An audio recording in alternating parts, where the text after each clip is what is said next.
Hello guys, in today's video I will be showing you how to fix Twitch is not responding on Android problem. So the answer is easy, just go to the settings and scroll down to the apps section and then go to the search and search Twitch and then go to the storage and here you will find this clear cache option. Click on it.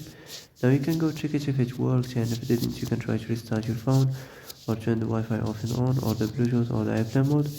Also you can try to clear data, but be careful. If you clear data, all this application's data will be deleted. This includes all files, the settings, the accounts, the databases, etc. So be careful if you want to clear your data.